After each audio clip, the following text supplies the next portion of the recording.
देखिए, इनका कहना है सर कि जो संत रामपाल जी महाराज अगर ब्रह्मा विष्णु महेश की भक्ति नहीं छुड़वाते हैं तो उनकी जो कथाएं होती हैं, मंदिर में प्रसाद चढ़ता है, तो फिर उसके लिए मना क्यों करते हैं कि आप उनका प्रसाद मत खाइए? देखिए मैं बताऊं, कोई खुशी से तो कोई कुछ चढ़ाता नहीं है आजकल, क्योंकि ऐसा समय है कि खुशी में किसको पड़ी है भगवान को कुछ चढ़ाने के लिए? नहीं, खुशी में चढ़ाते ना। नहीं, मैं आपको बता रहा हूँ। देखिए, हाँ, तो उसमें स्वार्थ है ना, वो खुशी है ना? खुशी नहीं है, उसमें स्वार्थ है। जब किसी को या तो कोई कष्ट होता है तो वो बोलता है कि भगवान मेरा ये कष्ट दूर हो जाए, मैं आपको इतना पैसा चढ़ा दूंगा, ऐसा करा दूंगा। जितने भी जगत में लोग हैं बिना स्वार्थ के कुछ नहीं बोलते हैं, वो कुछ भी चढ़ाते नहीं हैं। वो कुछ भी भागवत कराते हैं तो कुछ उनको परेशानी होती है, इसलिए वो करवाते हैं। वो कहते हैं हमारी ये ठीक हो जाए। और अगर किसी की हो भी जाती है किसी कारणवश तो वे फिर उसका वो प्रसाद बंटवाते हैं। तो वो प्रसाद नहीं है, वो भोग है।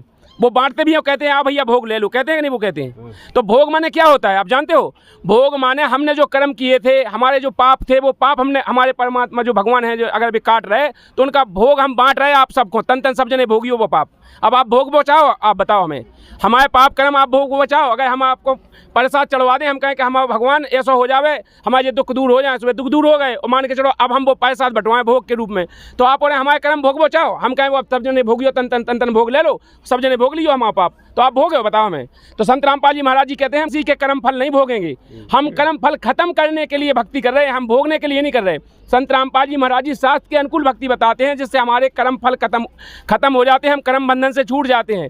हमारे कर्म बंधन, जैसे गुरुजी कहते हैं जो भक्ति में देते हैं, सतनाम देते हैं हमारे गुरुजी, वो कहते हैं कि सतनाम हृदय पढ़ो भयो पाप को नाश। और जैसे चिंगारी अग्नि की पड़े पुराने घास, टनों घास रखा हो, एक चिंगारी डाल दो तो पूरा जल के राख हो जाता है। इसी तरह हम उस पूर्ण परमात्मा की भक्ति कहते हैं, उस पूर्ण परमात्मा का प्रसाद लेते हैं, जिससे हमारे पाप कर्म नष्ट हो जाएं, हमें किसी के कर्म भोगने ना आए।